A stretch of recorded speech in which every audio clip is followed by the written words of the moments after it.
Yo, good morning mga idol. So, try natin yung ating camera mga idol. Uy, yung misis ko pala mga idol. Hey, so nagkakape pala kami ngayon mga idol. So, tinatry ko yung ano ngayon mga idol.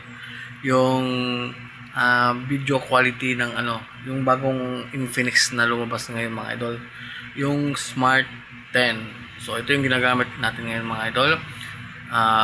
Binili ko to kahapon para pang ano lang to mga idol, pang backup phone. So, try natin tong camera. Front camera mga idol, indoor. So, ito yung mga idol. Okay lang ba? Ito si Mrs. Oh. So, mahina yung ano natin ngayon, yung ilaw. So, tapos yung boses ko medyo mahina lang kasi umagang umaga pa. So, try natin kung okay din naman siya mga idol. Kasi yung phone na to mga idol is napakamura lang. Nabili ko lang siya ng mga idol. 3,499. So, kulang-kulang 3,500 mga idol. Piso na lang kulang para maging 3,500 siya mga idol.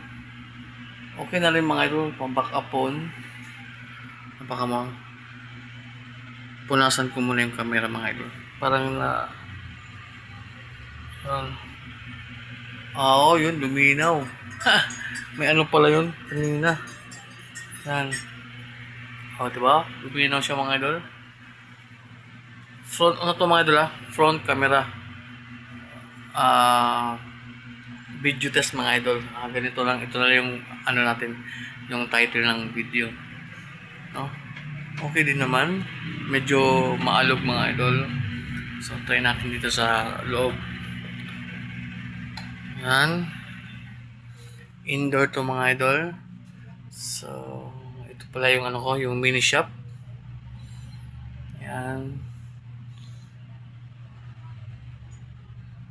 Yan mga idol. So, ano sa tingin nyo mga idol? Okay lang ba yung camera? So, comment nyo daw mga idol. So, ulit ito yung yung Smart 10 Infinix.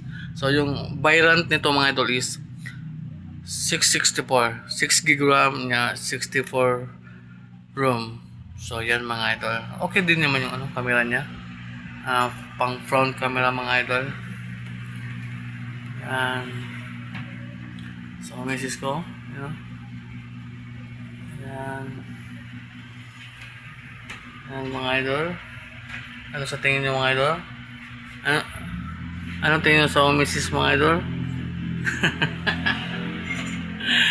So, yun lang mga idol. And, siyempre, happy...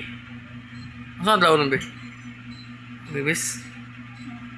So, happy Thursday mga idol. Yes!